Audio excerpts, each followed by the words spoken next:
Bom dia a todo mundo, bem-vindos ao primeiro live sobre o Covid-19. Eu primeiro queria agradecer a Érica e a Desirê por darem esse tempo delas para a gente, para poder responder perguntas sobre tudo isso que está acontecendo. Eu acho que está todo mundo muito ansioso, com medo da situação, então nada mais que a opinião de duas especialistas nisso para ajudar a gente, tá bom? Também quero agradecer a todo mundo que se inscreveu na live, que mandou as perguntas, participou do post e ajudou a montar essas perguntas e respostas, tá bom? Vou pedir para todo mundo ficar no mudo para não atrapalhar as doutoras na hora elas conversarem, porque o áudio de vocês a gente pode acabar aqui não escutando informações importantes, tá? E essa live vai ser gravada, então a gente está gravando tudo para depois outras pessoas que não tiveram oportunidade de assistir, elas vão poder assistir depois. E a gente não sabe se teremos tempo para mais perguntas no final, tá? Então isso depende de como tudo correr. E eu vou apresentar a Desirê, ela é doutora em biologia, especialista em vírus, virologia, e trabalha como Senior Scientist na Encoded Therapeutics. E a Érica Balaciano, ela é obstetra e ginecologista do Hospital El Camino, em Mountain View. Falei certo, né? E então eu vou passar a bola para elas agora e vou entrar no mudo. Então, eu queria mostrar para vocês primeiro uns gráficos e justamente para acalmar, porque está todo mundo tão nervoso, ansioso, e ver as notícias na TV e o número grande de mortes e tudo mais. Então, acho que são umas boas notícias que as coisas aqui na Califórnia estão melhores que nos Estados Unidos de uma forma em geral, e pelo menos dar uma tranquilizada da gente estar aqui, de saber que está tudo correndo bem, né?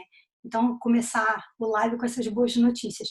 Esse gráfico eu só copiei e colei do site, vocês podem acompanhar, qualquer um pode, e não, a informação é pública, qualquer um pode ver. No site está lá em cima, covid19healthdata.org, e está mostrando que essa linha roxa que vocês estão vendo lá no topo, essa linha roxa grossa, é a quantidade de leitos hospitais disponíveis no nosso estado, nesse momento, e a linha roxa pontilhada, lá embaixo, é a quantidade de o que se espera de que precise de leite, né? A quantidade de pessoas doentes precisando de leite. Então você vê que a gente tem muito mais leite disponível do que as pessoas estão usando nesse momento. Então é uma boa notícia. Está todo mundo fazendo a sua parte. Você vê que a gente não está lá em cima, você olha, né, zero falta de leitos hospitalares, tanto para a UTI quanto para o hospital de uma forma geral, como esse isolamento social, né, isolation, social distancing, está funcionando muito bem. A Califórnia foi o primeiro estado nos Estados Unidos a implementar o isolamento social, a quarentena, e os números provam que está funcionando super bem para a gente, que realmente essa é a forma de seguir, é a orientação certa, é o que todo mundo deve fazer para se proteger e proteger as outras pessoas ao redor também. Tem um outro gráfico que mostra a situação de Nova York no momento, que é o próximo slide, que infelizmente eles não estão tão bem quanto a gente. Né? Você vê que a linha roxa deles está bem mais lá embaixo, que é a quantidade de camas de leitos disponíveis, e a linha pontilhada, ela está suprindo, está acima da linha roxa. Então, infelizmente, nesse momento em Nova York, a situação ainda está muito caótica, eles ainda precisam de mais leitos disponíveis do que eles possuem nesse momento, isso porque eles começaram a quarentena 5 dias depois da gente. Então, não foi tanto tempo assim, mas foi o suficiente porque esse vírus é altamente transmissível. Lógico que eles têm uma demografia diferente, usam muito mais transporte público, metrô, tem vários fatores também. Mas é só para enfatizar que eu acho que realmente a distância social e a quarentena nesse momento é super importante, de estar todo mundo fazendo a sua parte. Esses são os dados, são as recomendações das entidades públicas, e baseado em relatos científicos, baseados nesses números, e que eu acho que realmente é daí que a gente tem que continuar nesse momento, que está dando super certo para a gente, espero que continue dando certo, né, para o resto do país e no mundo inteiro também. Eu queria só adicionar uma coisa a doutora Érica falou que esse vírus é altamente transmissível, e acho que um dos motivos dessa alta transmissão é porque tem bastante gente que não tem sintoma. Então, continua tendo contato com outras pessoas, mas está transmitindo o vírus e nem sabe, ninguém sabe ao redor também. Então, é um pouco mais difícil de controlar quando você não sabe quem está transmitindo e quem não está. Nossa, obrigada pelos gráficos. A gente vai começar as perguntas agora? Isso. Tá bom. Então, eu vou fazer a pergunta e vocês respondem pra gente, tá? Lembrando que isso daqui é disponibilizado para fins educacionais e as informações que a gente vai fornecer aqui não tem a pretensão de ser aconselhamento médico e nunca devem ser interpretadas como tal. Antes de tomar qualquer decisão com base nas informações que vocês receberem aqui, você deve consultar o seu médico e seguir as orientações do CDC e da World Health Organization. Então, a primeira pergunta: como é realizado o teste do COVID? Qual o procedimento mais rápido e mais seguro? E como eles são feitos? Bom, existem dois testes, dois tipos de testes que estão sendo feitos. Um é o teste molecular e um é o teste serológico. O teste molecular é para saber se a pessoa tem o genoma do vírus, o material genético do vírus, geralmente eles usam tipo um cotonete, um suave, que eles introduzem no nariz para pegar um pouco daquela secreção, e daí eles têm procedimento para extrair o material genético desse material, para saber se o material genético do vírus está presente. Nesse caso, a pessoa tem que estar infectada no momento do teste para saber. Se for depois da infecção, o genoma do vírus não vai estar mais lá, então a gente não consegue saber. O segundo teste é o teste serológico, que é para ver se a pessoa tem anticorpos contra o vírus. Nesse caso, você pode encontrar um anticorpo tanto durante a doença, durante os sintomas, e depois também. Só não se sabe ainda durante quanto tempo depois que a pessoa já não apresenta os sintomas mais, os anticorpos vão estar presentes. Tem muita coisa sobre esse vírus que ainda não é conhecida, e imunidade é uma dessas coisas bem, ninguém sabe exatamente como vai acontecer. Então, procedimento mais rápido, os testes serológicos tem vários, tem uns que demoram 5 minutos, tem uns que demoram algumas horas, então depende de onde você faz. Eu não sei exatamente como esses testes estão sendo divididos, onde é que tem cada um desses testes. E mais seguro, os dois são seguros, é mais dependente de quando você vai ser testado. Se for testado depois que você já tivesse recuperado, o teste molecular não vai te dar nenhuma resposta. O serológico pode ser que dê. Certo. E quais são os critérios para a aplicação desse teste? As pessoas com sintomas leves estão sendo testadas, sim ou não? Às vezes a pessoa acha que tem, ela vai no médico, ela vai ser testada, sim ou não?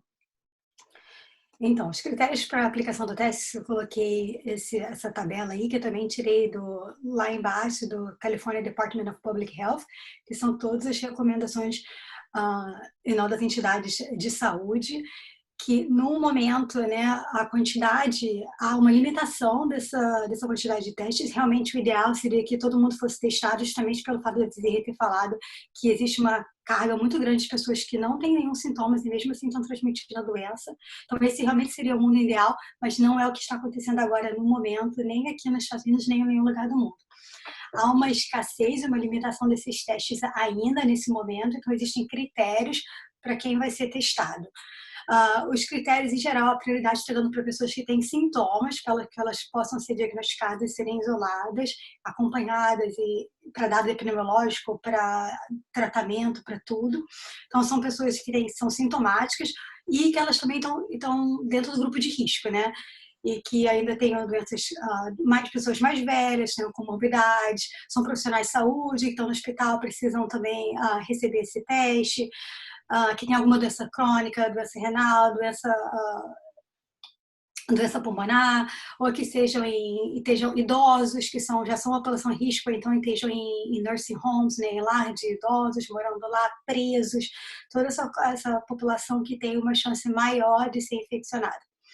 Então, se você tem algum dos sintomas, né, a recomendação do Departamento de Saúde é que você, a primeira coisa que você tem que fazer é ligar para o seu médico e informar o seu médico que você está tendo febre, ou tosse, ou falta de ar. Dependendo dos seus sintomas, o médico vai fazer umas perguntas iniciais e vai determinar qual é o próximo passo. Se os sintomas forem leves, provavelmente o seu médico vai dizer para você ficar em casa e observar. E se hidratar, como qualquer doença, doença respiratória e virose, a alimentação é muito importante, beber bastante líquido e repouso. Dependendo dos sintomas, ele vai falar para você, vai encaminhar e vai dar as instruções para onde você tem que ir para ser testado e vai informar você os resultados do exame no momento futuro, quando os resultados chegarem. Lógico, se você tiver sintomas de emergência, se você tiver falta de ar, se os lábios estiverem roxos, se você tiver dor no peito, se você tiver sintomas mais graves e você precisa de um atendimento emergencial, você tem que ligar para o 911 ou para a emergência ou direcionar para a emergência no hospital mais próximo. O próximo slide que eu coloquei também mostra um programa da Califórnia que você pode se inscrever se você está interessado. Se você não tem médico, você não tem a quem procurar, você está interessado em fazer o teste, você pode entrar nesse site também, chama projectbaseline.com, que eles têm vários, né, no país inteiro, e tem lugares na Califórnia onde estão sendo testados ali embaixo. Você se inscreve nesse site, você também, da mesma forma, não é todo mundo que se inscreve no site que vai ser testado. Mas você vai ter um screening, você vai ter aquelas perguntas iniciais e aquilo vai ser analisado pelo governo, uma vez que eles determinarem que você é apto para ter o teste nesse momento, e a gente espera que as coisas vão cada vez sendo mais flexíveis no futuro. Quanto mais nas próximas semanas, nas próximas 2, 3 semanas, cada vez mais testes vão ser disponíveis, cada vez mais pessoas vão sendo testadas.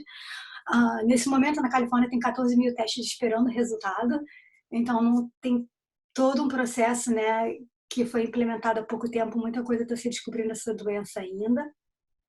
Então, cada vez mais pessoas vão sendo testadas, mas no momento você tem que passar por esse screening, e você fazendo isso no portal, eles vão entrar em contato com você, mandando e-mail e falando onde que você tem que ir. Tem várias localidades que estão fazendo o teste. Mas não é uma coisa que você pode ainda em qualquer laboratório fazer, você precisa sempre de um encaminhamento médico ou pelo programa, né, que os médicos, as entidades de saúde estão fazendo essa determinação. Certo. Então, se você tiver febre, tosse ou falta de ar, liga para o médico para saber o que você tem que fazer. Se forem sintomas mais graves, com a falta de ar, lábio roxo, se a pessoa estiver bem ruim, liga para o 91, emergência, ou corre para o hospital. Certo. E o Project Baseline, depois a gente dá um jeito de colocar para vocês esse site aí. Então, vamos para a próxima pergunta. Qual o tratamento que está sendo adotado aqui caso a pessoa seja hospitalizada? Então, não existe um tratamento determinado, não tem um guideline, não tem um padrão que todo mundo que vai ser internado vai ter aquele tratamento. O tratamento ainda é sintomático, fornecer oxigênio, né, ajudar a alimentação e líquidos, ajudar, dependendo da capacidade respiratória, dar o que você precisa para poder, para o seu próprio corpo, combater o vírus. Todos esses tratamentos, azitromicina, hidrocloroquina, zinco, isso tudo ainda está sendo estudado, não tem nenhuma comprovação científica, eles não estão sendo adotados em hospitais de rotina. O tratamento é caso a caso, dependendo do paciente, da comorbidade, da necessidade de cada um. Não é uma coisa ainda universal. Certo. E é possível uma vacina para o vírus, para curar o vírus? Bom, no momento a gente ainda não sabe. Existem vários testes clínicos, pelo menos 7, com diferentes vacinas que estão em andamento, né? Então, infelizmente, a gente tem que esperar para ver quais vão ser os resultados desses testes para ver se realmente é possível ter vacina para esse vírus. Mas, por enquanto, a gente ainda não sabe. Tem testes clínicos tanto para vacina quanto para diferentes medicamentos. Para ter uma ideia, no início desse mês tinham mais de 300 testes clínicos com diferentes vacinas e medicamentos, mas a gente tem que esperar mesmo. Na esperança, né? É.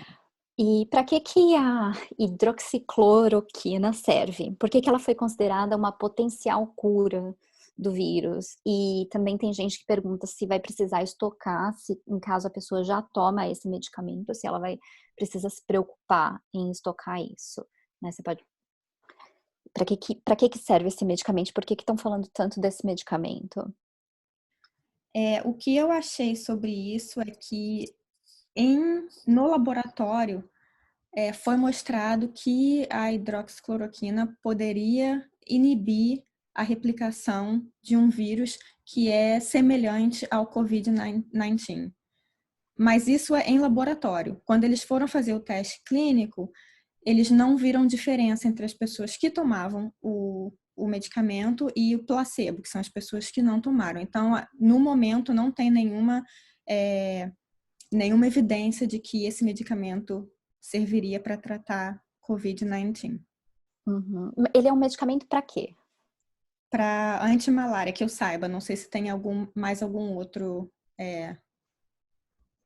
uso.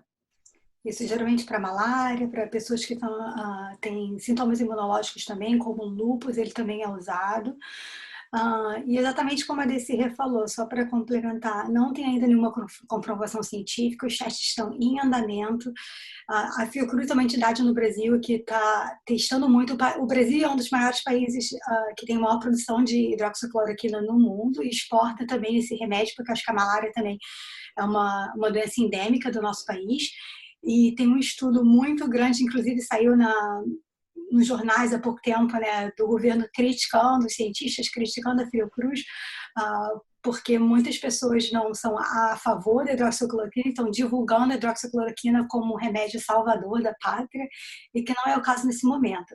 O estudo da Fiocruz se chama Clorocovid-19, e que foi esse estudo feito pela Fiocruz, pela USP e a Universidade do Amazonas também, no país, que eles fizeram consentimento, né, dos pacientes, a maioria dos pacientes já internados, fizeram consentimento dos familiares para tentar a hidroxicloroquina e ver os resultados, explicando que não tem ainda nenhuma comprovação, e os pacientes, as famílias consentiram para o tratamento, e metade foram uma dose alta de hidroxicloroquina, metade foi uma dose mais baixa, mas nos dois grupos teve uma mortalidade muito alta. A hidroxicloroquina tem efeitos colaterais, ela causa arritmia cardíaca, e principalmente na pessoa que já tem alguma doença cardíaca, comorbidade de pressão alta, que são as pessoas que estão mais graves com Covid, e nesse estudo eles acharam uma mortalidade de 13%, que é uma mortalidade muito alta. O tratamento não pode matar o paciente. A gente, em pessoas com câncer, você dá quimioterapia, você pode dar altíssimas doses de quimioterapia que vai matar o câncer. Sim, mas vai matar o paciente no meio do caminho também. Então, a gente tem que sempre ver os estudos científicos, e eu acho que a hidroxicloroquina é uma potencial estudo, um potencial medicamento que pode vir achando a dose adequada, achando o candidato ideal, porque não é todo mundo que pode tomar qualquer remédio, que pode ajudar no tratamento do Covid, mas nesse momento os estudos realmente não estão mostrando que ela é um tratamento ideal para o Covid. Acho que a gente tem que esperar mais, ver como é que vão ficar os próximos passos dos estudos, ver se isso realmente vai ser um remédio que vai trazer benefício, né?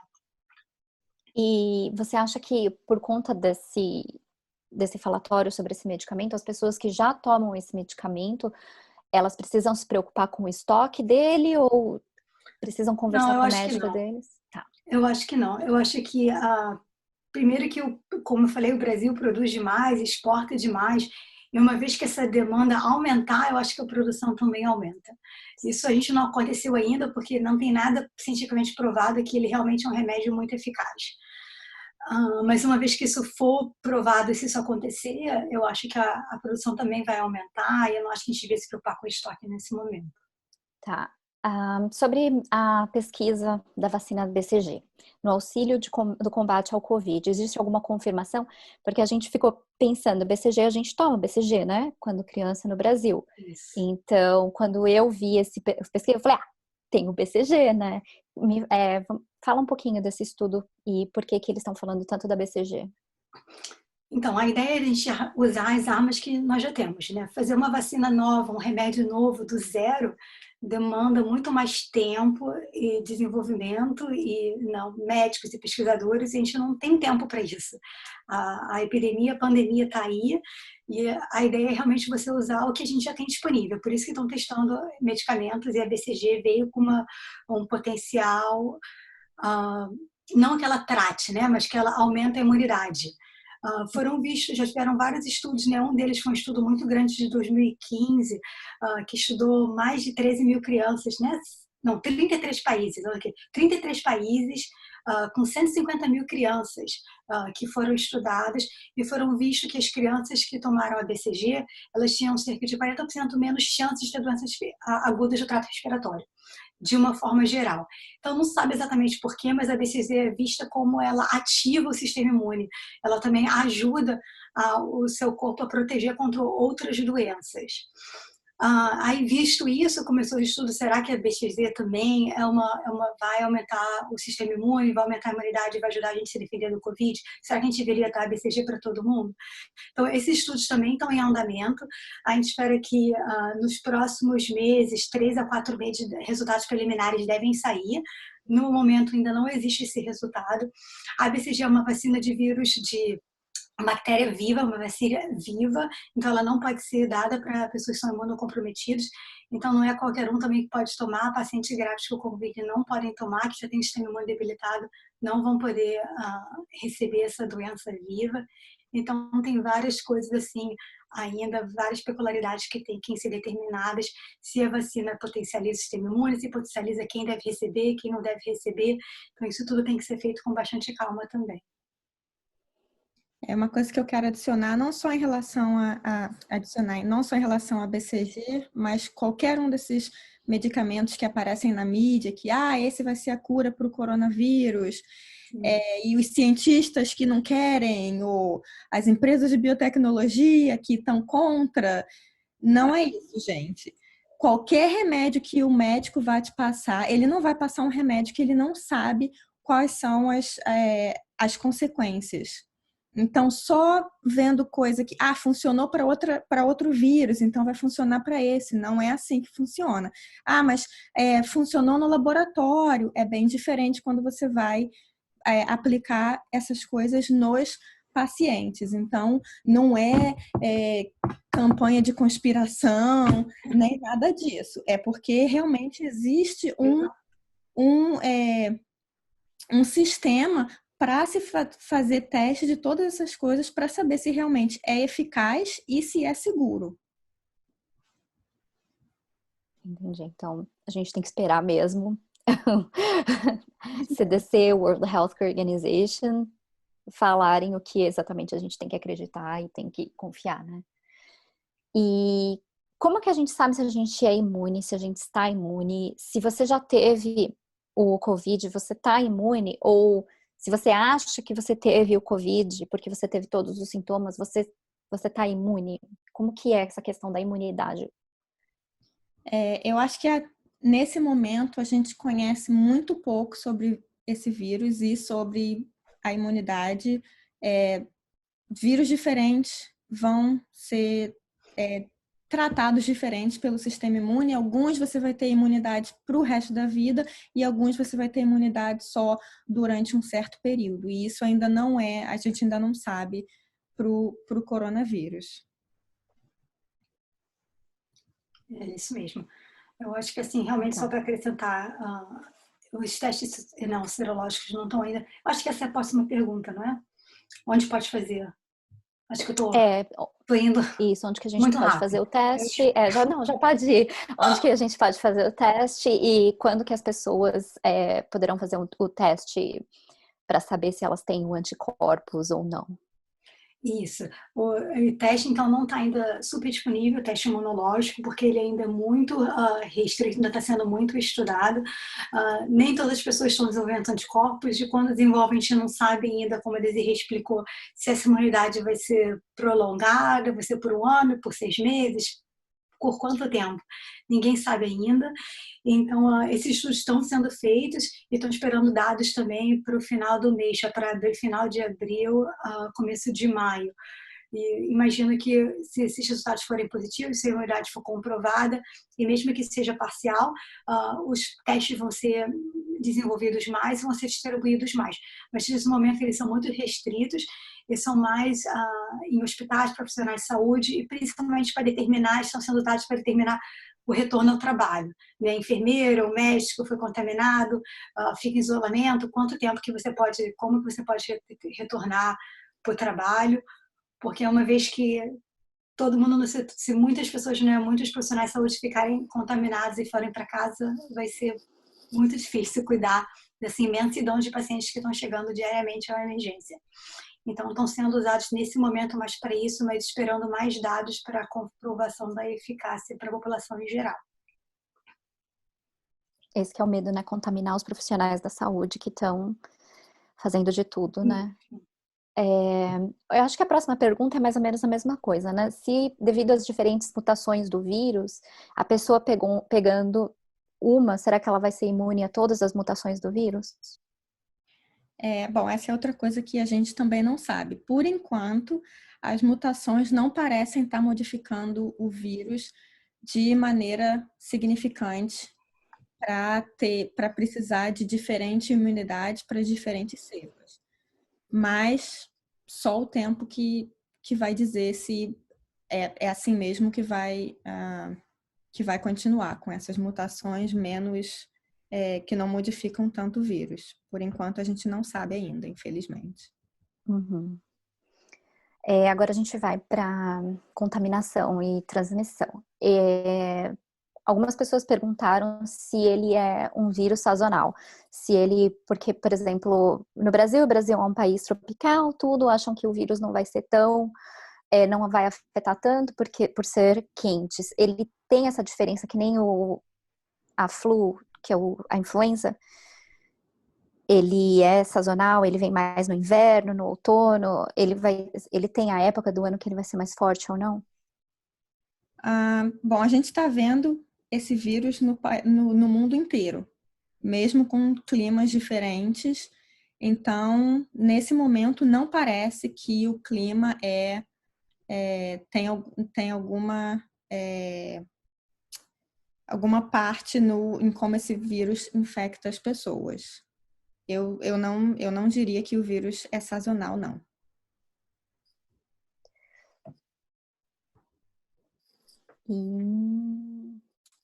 Eu acho que essa da exposição a exposição a uma carga viral maior implica em sintomas mais fortes ou a contaminação mais rápida. Se a pessoa tem uma carga maior de vírus, ela vai ficar pior? Como que é isso? Saber qual foi a carga viral que a pessoa foi infectada é difícil, porque primeiro você só apresenta os sintomas depois de alguns dias que você já foi infectado. Então, ninguém é testado assim que é infectado. A gente nunca vai saber qual é a carga viral inicial. Para pacientes que tiveram carga viral testada, geralmente os pacientes que apresentam uma mais complicação e sintomas mais graves têm uma carga viral maior do que os pacientes que têm uma carga viral menor. Mas daí você não sabe se isso é porque já começou com uma carga viral maior ou se por algum motivo naquele paciente o vírus conseguiu se multiplicar mais rápido. Então, sim, parece estar relacionado à gravidade do sintoma, mas se começou já com uma carga inicial alta ou não, é realmente impossível saber.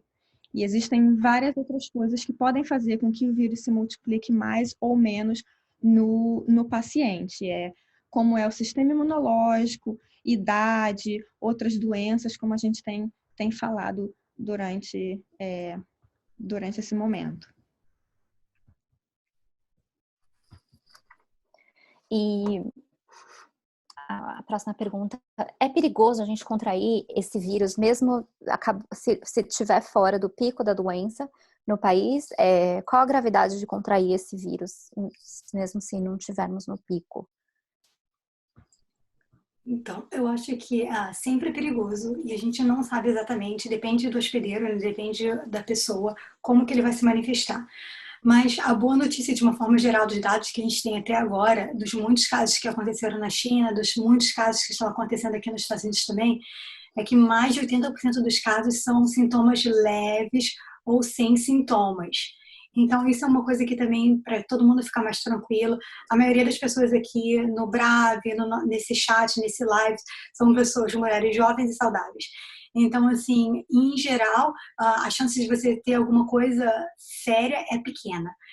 Foram feitos que 81% dos casos são sintomáticos, ou são pouco sintomáticos, ou nem tem pneumonia, ou tem uma pneumonia leve.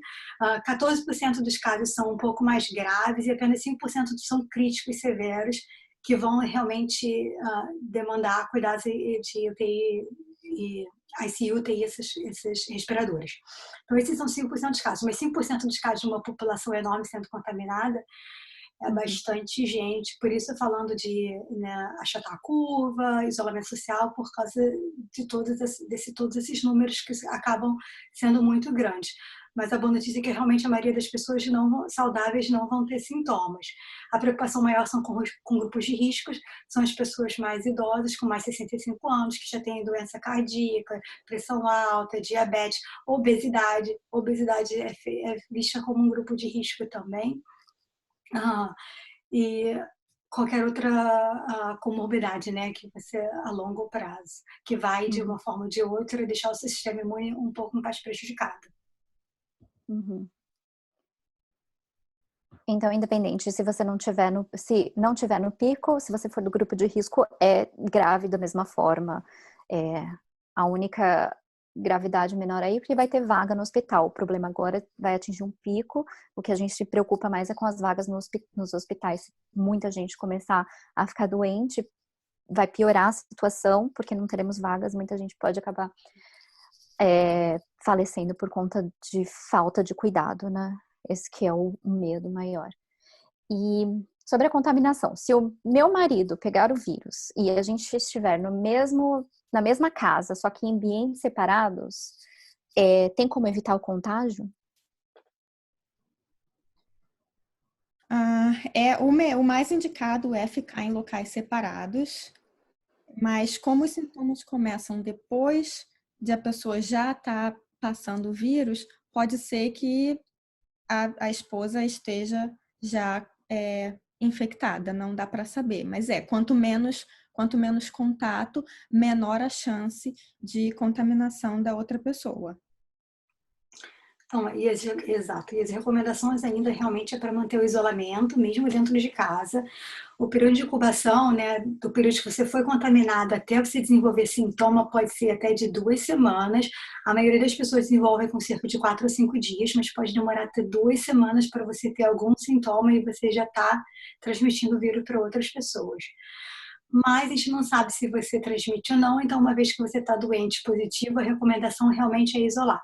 Isolar em casa, ficar num quarto separado, num local separado, se isolar dos familiares, não sair de casa sem máscara, só sair de casa para cuidar dos médicos, avisar o médico antes de chegar. As emergências, os consultórios médicos estão pedindo para todos, se vocês chegarem lá, telefonar antes, porque eles vão determinar quem é a pessoa, a enfermeira que vai te recepcionar na entrada do hospital e te encaminhar para o isolamento, para você também não ter contato com as outras pessoas no hospital que estão chegando por outros motivos, ou ataque cardíaco, acidente de carro, e estão chegando por outros motivos e para não ter essa contaminação. Então, realmente é importante se isolar. E critérios para quando que eu fiquei melhor, eu melhorei, quando que eu posso voltar ao contato com os meus familiares dentro de casa. Atualmente a recomendação são 7 dias, se você já, pelo menos 7 dias, no mínimo 7 dias do início dos sintomas, mais mínimo de 3 dias sem febre, que sem tomar Tilenol, sem tomar nada, 3 dias sem febre e de uma forma que você se sentir melhor, né? De uma forma geral, melhora dos sintomas. esse é o momento, uma vez que essas 3 coisas acontecem ao mesmo tempo, você pode voltar ao convívio familiar. Acho que você já respondeu a próxima pergunta, né? E que é sobre quanto tempo que eu tenho que esperar para visitar, por exemplo, essa outra pessoa precisa visitar a sogra, que é do grupo de risco, então você diz 14 dias, 3 dias sem febre. Sim, mas não vamos esquecer dos carregadores assintomáticos, que não tem, Uhum. como a Desirê falou. Então, assim, não é porque você está sem febre 14 dias que você pode sair. Isso realmente ainda não tem um guia. Ainda para você, eu estou falando dos contatos dos familiares dentro da sua casa. Mas para você sair Uhum. de casa, a ordem ainda está do shelter in place, a recomendação ainda é a gente não sair de casa, para você não ter contato com outras pessoas, você só sair se for coisa essencial, né, para comprar comida, alguma coisa assim. A gente espera que essa ordem do governo provavelmente ainda vai durar mais um mês, eles estão prevendo que vai ser até 15 de maio, mas não tem uma determinação, vai ser não a cada semana, a cada dia, dependendo do número de casos. Em geral, eu espero que na Califórnia isso vai ser um pouco antes do que do resto do país, porque os casos já estão declinando aqui e já estão mais estáveis do que na costa leste, mas a gente não tem uma data ainda, né? A gente já sabe que as escolas não vão voltar, a gente já sabe que esse ano não tem, esse ano escolar já acabou, por esse motivo. Então, a gente espera que pelo menos mais um mês esse distanciamento social, a quarentena, ficar em casa, sair apenas para essenciais, ainda é importante, ainda é recomendado. Certo. E a próxima é qual a informação mais próxima da realidade a respeito da transmissão? Para quem não apresenta os sintomas, se é tão grave o coronavírus comparado ao vírus da gripe. Porque no começo todo mundo falou, é só uma gripe, o vírus da gripe mata mais, né? Qual a gravidade desses sintomas? A gente não sabe, porque depende muito da pessoa. Depende se você é uma pessoa saudável, se você tem outros problemas, né, doenças de saúde, se você toma um remédio, se toma esteroide, se tem alguma doença imunológica ou lúpus, alguma outra coisa assim, que você já toma um remédio de dia a dia. Então a gente realmente não sabe como o vírus vai se comportar em cada pessoa. De uma forma geral, a gente espera que mais de 80% das pessoas tenham sintomas leves e não precisam ser internadas, não precisam ir para o hospital. Mas isso não tem como você determinar para uma pessoa em si. Então, como o vírus vai se determinar naquela pessoa, depende de como o seu corpo vai reagir. Então, não é uma coisa universal. Por isso que todas essas preocupações, não tem como determinar como que a doença vai se comportar em você, até você ter a doença, que eu espero que você não tenha. Então, por isso que a gente está tentando realmente difundir que as pessoas realmente nesse momento têm que ficar em casa, evitar contato, porque não tem como prever como que a doença vai se manifestar. Uhum. Sobre máscaras, a gente precisa máscaras de algodão, onde, como e quais usar, qual que é a certa, e se além da máscara a gente precisa de luva para sair de casa. Em relação à máscara, qualquer máscara funciona, até um scarf, se você colocar em frente. O motivo de você usar máscara é para evitar que gotículas, que quando você fala, quando você tosse, sempre sai gotículas de saliva da sua boca, mesmo você não conseguindo ver. E a máscara impede tanto dessas gotículas saírem, quanto de chegarem perto de você, da sua boca. Esse que é o intuito da máscara. Então, mesmo você saindo com a máscara, toda vez que a gente sai de casa, seria bom colocar alguma coisa, alguma proteção na boca e no nariz. Mas mesmo assim, você continua com a distância das pessoas, isso não muda. Porque se o vírus não estiver nas gotículas, ele vai passar por qualquer uma dessas máscaras que a gente usa. Então, a recomendação da distância ainda é importante. Em relação às luvas, não é necessário usar luvas. Se você quiser, você pode usar, e o material não importa qual material que você vai usar. Uma coisa que você tem que prestar atenção é que não adianta você usar a luva, toca em um monte de coisa que pode estar contaminada e depois mexe no rosto ou em outras coisas. Não é assim que se usa luva. Desse jeito é melhor você não usar. Usa só mesmo sua mão, lava a mão. Se não puder lavar a mão, usa álcool gel. Então, se quiser usar a luva, usa, tocou em alguma coisa, tira a luva e joga fora. Porque senão é a mesma coisa que não está usando luva. Então, às vezes é melhor não usar a luva do que usar. Melhor lavar a mão. E sobre ir ao mercado, tudo, a gente vai no mercado, compra as coisas, como que a gente tem que lidar com essas compras? E se a gente chega da rua, precisa limpar o chão, o sapato, o vírus vem no sapato, vem nas roupas, se a gente precisa tirar roupa, quando a gente chega do mercado, como que a gente tem que limpar as compras, todos os produtos do mercado, como que a gente tem que lidar com a nossa roupa que foi na rua, como que é que isso?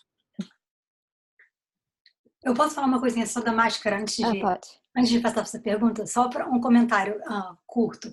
Que, como a Desirê falou, eu acho que a gente pode usar qualquer tipo de máscara, mesmo que seja máscara de tecido.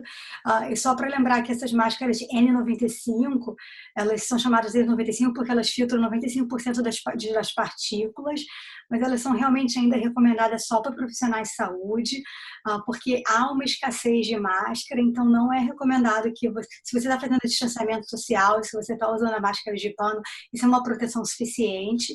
E para realmente deixar as máscaras N95 para os médicos da emergência, para as enfermeiras que estão tendo contato com pacientes muito graves e que realmente precisam usar esses aparelhos de proteção que não estão tão disponíveis. A recomendação da N95 é você usar uma vez e descartar. Usar uma vez e descartar, o que não está acontecendo. No hospital que eu trabalho, a gente está usando por 5 dias. E que não é recomendação, porque simplesmente não tem tanta disponibilidade assim. Então, assim, é para as pessoas não ficarem... Da mesma forma que a gente compra muito papel higiênico, que guarda, para não ficar comprando muita máscara e guardar, porque isso não é recomendação do CDC, não é o que a gente deve estar tentando fazer para que toda a sociedade chegue no nível que as pessoas desejam de estar diminuindo o número de casos e trabalhando em conjunto para a gente chegar a esse objetivo comum. Ótimo. E agora como que a gente chega da rua com as compras? A recomendação é lavar a mão assim que chega da rua, depois que tocar nas sacolas, lavar as mãos e guardar as compras. Se você quiser lavar o que puder lavar, pode, mas como a gente ainda não sabe exatamente quanto do vírus que fica na superfície,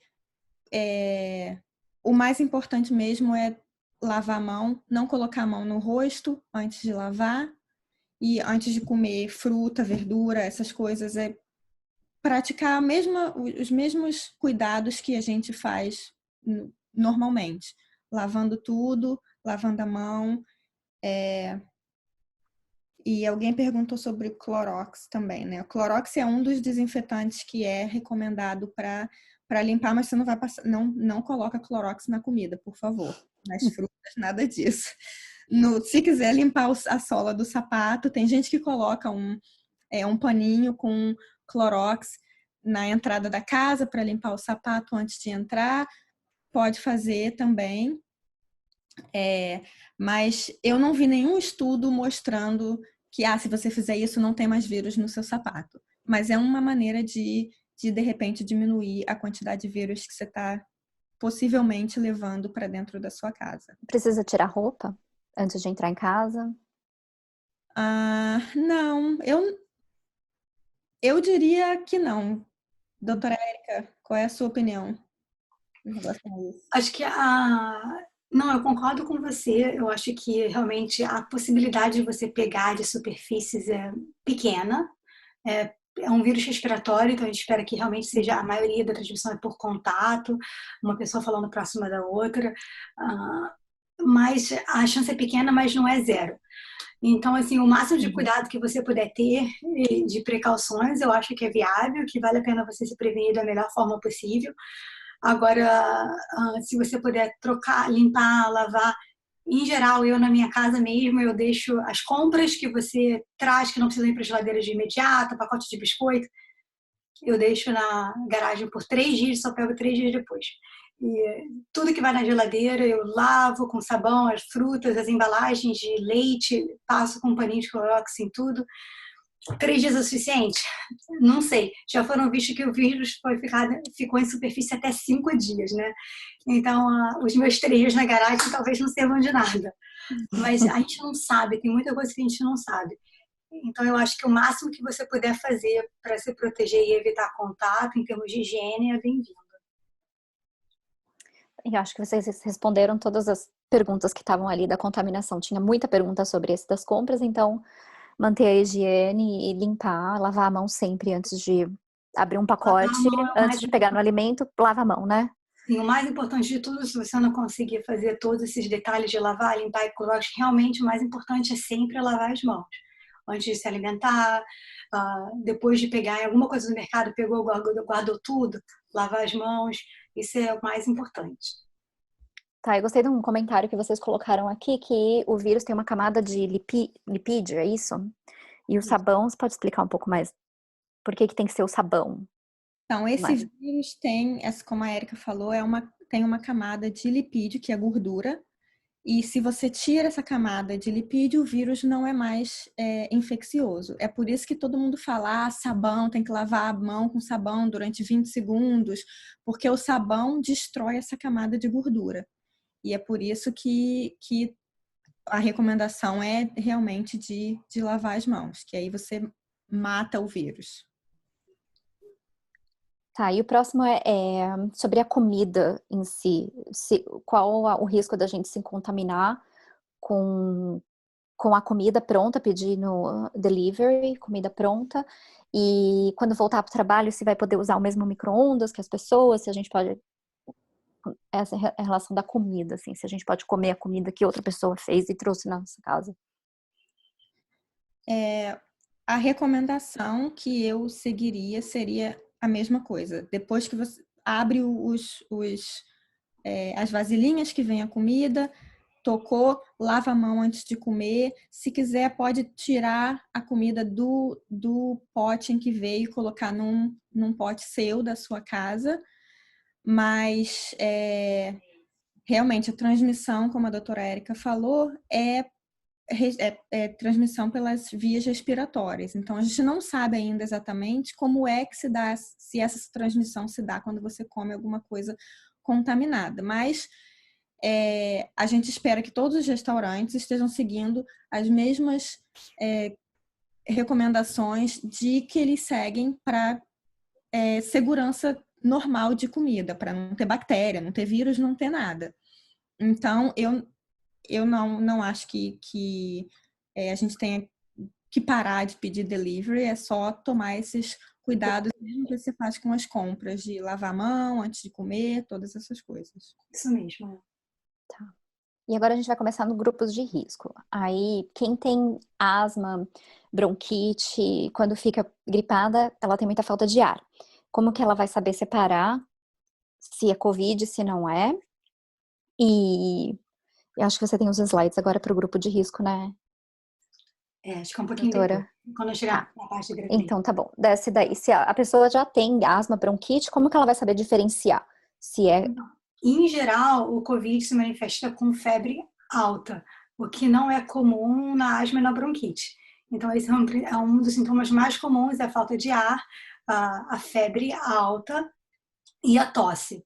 Mas, de qualquer forma, se você está com sintoma grave, seja de asma ou bronquite, o que for, se você está com dor no peito, se você está com falta de ar, você vê as cores dos lábios mudou, está mais azulada, esses são sintomas graves, da oxigenação está diminuída, você realmente procurar uma emergência. Seja pelo Covid ou por qualquer outro sintoma respiratório, as outras doenças ainda são existentes, não é só tudo Covid, né? As outras doenças ainda existem, ainda podem acometer as pessoas, e eu acho que a mortalidade é minha opinião, eu acho que a mortalidade para outras doenças pode vir a aumentar, porque muitas pessoas estão evitando procurar os hospitais, evitando procurar a emergência com medo de pegar a infecção, mas acaba que o tratamento para outras doenças, né, ataque cardíaco que precisavam ser mais emergenciais, vão ser diminuídos. Então, acho que a minha mensagem final é realmente entrar em contato com o seu médico. Se você não está se sentindo bem, se você está achando que está com falta de ar, independente do que seja, liga para o seu médico e segue as orientações do médico, que é a pessoa que mais sabe de você, da sua história clínica, e vai poder dar a melhor recomendação. Procurar um médico. E agora, das crianças, como que elas são no grupo de risco? Tem uma que tem um bebê de 1 ano, crianças de 1 a 2 anos e 4 a 7 anos, que foram as perguntas. Se elas são do grupo de risco. Isso. Quais as Não. consequências? A resposta não, no momento não, que é uma surpresa, uma boa surpresa para todo mundo, que em geral grávidas e crianças são os grupos mais acometidos de doenças respiratórias, mas realmente não tem se mostrado que seja o caso. Teve um estudo no CDC na China, que foi mais de 70 mil pessoas foram estudadas que tiveram Covid, menos de 1% foram crianças, com menos de 10 anos de idade. Então, foi um grupo bem pequeno. De 1.390, quase 1.400 crianças com menos de 16 anos que foram positivas para o Covid, só 3 precisaram de internação na UTI. Que acaba que dá para a gente uma estatística de 0,2%, que é uma estatística muito baixa. E essas crianças que foram admitidas para a UTI, todas tinham comorbidade. Todas tinham algum outro problema de saúde que não eram crianças saudáveis. Então, mais uma vez, destacando a importância de você, jovem e saudável, o risco de você ter uma doença grave é pequeno. Em crianças de menos de 1 ano, só tiveram 2 casos documentados na literatura agora, só tiveram 2 casos de morte. Um de um bebê de 10 meses na China e outro aqui nos Estados Unidos, em Illinois. E são os únicos 2 casos, e ninguém sabe detalhes, mas parece que também essas 2 crianças já tinham comorbidades, que não eram crianças saudáveis. Então, isso leva a uma taxa de acometimento e de fatalidade de 0,07%. Grosseiramente comparando, a taxa de mortalidade infantil nos Estados Unidos é de 0,6%. Então, mais crianças morrem de qualquer outra forma nos Estados Unidos do que de Covid, atualmente. Então, é realmente só para deixar as mães, as pessoas despreocupadas. O principal problema das crianças não é a gravidade da doença, a maioria não tem sintomas. É realmente o contato da criança estar passando para outras pessoas que podem ter comorbidades, que podem estar no grupo de risco. Por isso, o isolamento social, por isso de evitar contato com os avós, que eu acho que aqui a gente está um pouco longe do Brasil, da família, a maioria das pessoas não tem pais perto, mas no Brasil acho que isso é um problema mais sério, das pessoas as crianças ficam muito com os avós, a gente é muito mais próximo no Brasil, vai sempre visitar a avó muitas vezes toma conta das crianças. Isso é uma coisa mais complicada de fazer os brasileiros entenderem, que eu acho que no momento realmente isso não é o ideal, não é recomendado, que a criança não vai ter forma grave, provavelmente não vai ter sintoma nenhum e pode estar transmitindo para pessoas mais velhas e comprometidas. Tá, a próxima você falou da grávida já e o risco para lactantes, para quem está amamentando. Um slide sobre as grávidas, né? Vezes... esse é depois, tinha um antes. Da grávida, Ângela. Isso, da gravidez, da mesma forma que as crianças também, eu acho que os dados de uma forma geral são otimistas, mas são limitados. Os estudos que eles têm até o momento têm cerca de 200, 300 pacientes, então não tem tanta gente assim para você dar uma orientação de uma forma geral. E são todos dados de 2º e 3º trimestre de gestação. Então, no momento, a gente também não tem nenhuma informação sobre o que pode acontecer no 1º trimestre. Mas de uma forma geral é bastante positivo, não tem nenhuma fatalidade grávida registrada até o momento, e as grávidas estão se recuperando bem e não estão mostrando sintomas mais severos do que a população geral. E para quem está amamentando? Isso, para quem está amamentando, também até o momento não foi determinado, o Covid não foi achado no leite materno e também não foi achado no líquido amniótico. Então, não há evidência de transmissão durante a gravidez transplacentária e não há evidência de transmissão pelo leite materno. Por ser um vírus respiratório, a preocupação não é o leite, né? Mas é a amamentação, uma vez que você está muito próxima do bebê o tempo inteiro. Mas o leite materno continua sendo o melhor alimento que você pode dar para o seu bebê. E a amamentação é apoiada, mas com restrições, recomendações. Uma vez que você foi testada e você é positiva para o Covid, você tem que estar sempre amamentando usando máscara. Sempre lavar as mãos antes de tocar no bebê, lavar as mãos para tocar em qualquer parte de mamadeira, bombinha, que usa bombinha para tirar leite, lavar tudo após o uso com água e sabão. E pensar também, se você está tirando o leite usando a bombinha, da possibilidade de uma outra pessoa poder colocar o leite na mamadeira e dar para o bebê. Para você realmente mais evitar aquele contato próximo, o leite é seguro e é o melhor alimento para o bebê, mas a preocupação é do contato próximo com a mãe naquele momento infeccioso. E que a gente está, lógico que ninguém quer ficar longe do seu bebê, mas é uma medida para proteção e é uma coisa temporária. Uma vez que você se recupera, uma vez que você passou aqueles critérios que eu falei anteriormente, né? 7 dias do início dos sintomas, 3 dias sem febre, se sentindo bem de uma forma geral, você pode voltar a amamentar o seu bebê com segurança. Tá. Agora a gente vai para as estatísticas, casos de morte, comparação de casos de morte por pneumonia, gripe e Covid, e como que eles confirmam a morte de pessoas com coronavírus. Isso, aí acho que esses números têm um outro slide também, que a gente já falou sobre isso, só para dar uma ideia mais ou menos dos números. Isso também foi tirado do Departamento de Saúde Pública, né, covid19.californiaca.gov, e que é o mais atual, esse daí foi acho que eu botei ontem ou anteontem, que está no site. No momento, esse é a situação da Califórnia, que é uma das melhores, eu acho que também no país, nesse momento, e comparando com a flu, é o próximo slide também, que mostra que atualmente, realmente, a média no mundo inteiro, você vê, nos Estados Unidos como um todo, tem quase 700 mil casos, mais ou menos, no país, e em termos de morte, 35 mil mortes.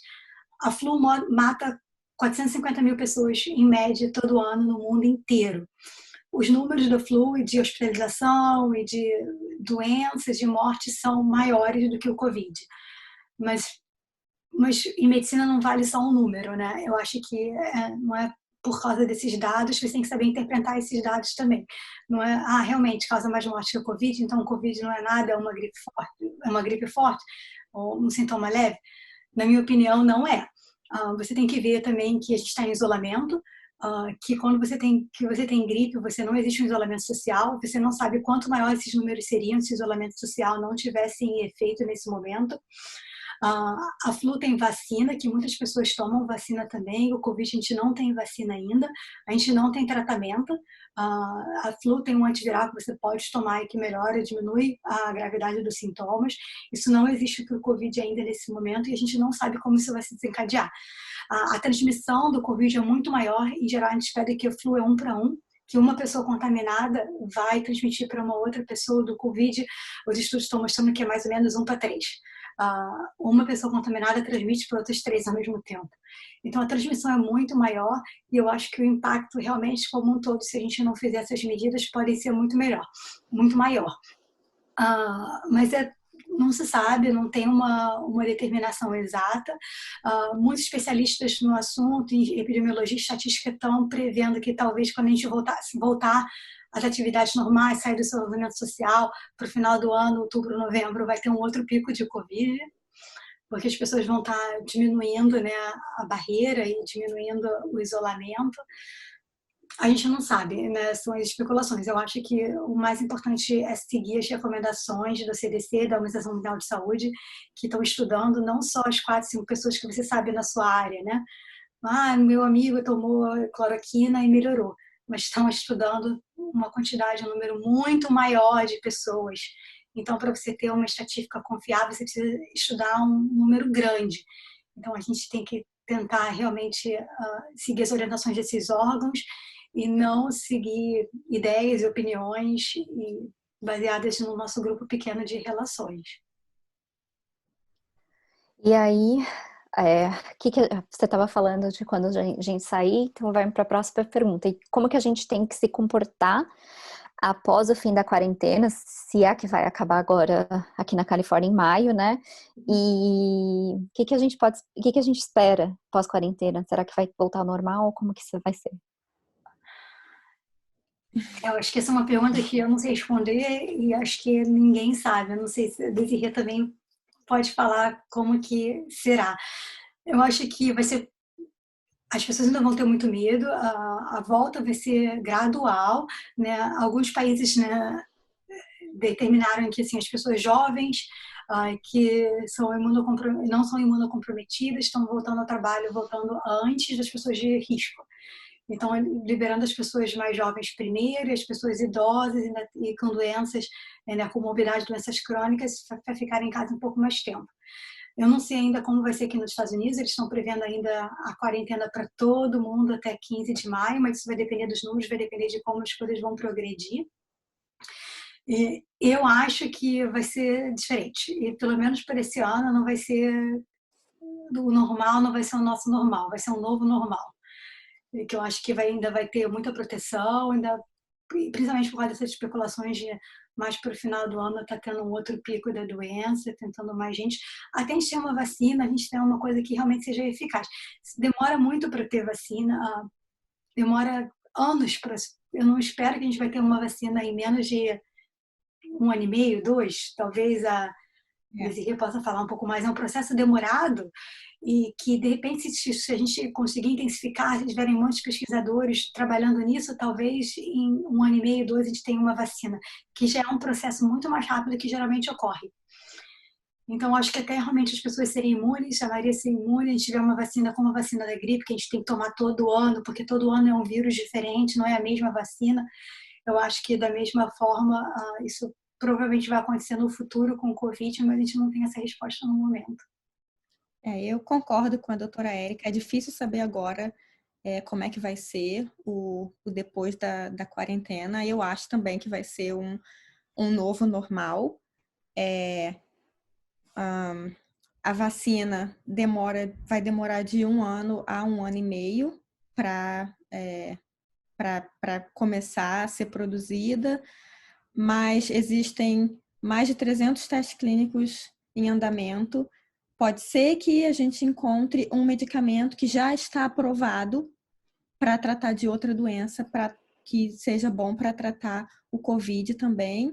E aí isso pode fazer com que de repente essa nova onda não aconteça, mas ainda tem muitas coisas que a gente não sabe, que a gente tem que esperar as pesquisas para realmente ter uma ideia de como é que vai ser depois que a gente sair da quarentena. Então, a recomendação é seguir o que o CDC, a OMS e os governos falam, e vamos ver como é que vão ficar as coisas. Uma coisa também que eu queria adicionar de toda essa discussão, que a gente tem falado, porque é o grupo de risco, muita gente não tem sintoma ou tem sintomas leves. Então, eu não quero que as pessoas comecem a pensar que, mas se eu não vou ter sintoma, então por que eu tenho que ficar em casa o tempo inteiro? Por que eu não posso ir trabalhar? É realmente para diminuir o número de pessoas transmitindo para as pessoas de risco. Então, mesmo você sabendo que provavelmente não vai ficar doente, não vai precisar ir para o hospital, é um jeito de proteger o resto da população que é grupo de risco, já que não tem vacina, não tem tratamento. Então, só para deixar claro que o isolamento social ainda é importante, mesmo a maioria das pessoas tendo doença leve. A gente tem que pensar na população como também. Pensar no próximo, né? Exatamente. Ótimo. A gente passou um pouco, desculpa aqui. Então, muito obrigada, doutora Érica Desirê, por esse tempo todo. E eu acho que conseguimos cobrir todas as perguntas. Não teremos tempo para próximas perguntas, infelizmente. O pessoal me mandou mensagem aqui, tem gente que mandou no chat, mas infelizmente a gente não vai poder responder todas essas perguntas. E vocês estão me ouvindo? Que eu acho que minha internet está travando. Alô? Uhum. Sim, Ah, tá. Voltei. Que eu acho que eu congelei um tempo.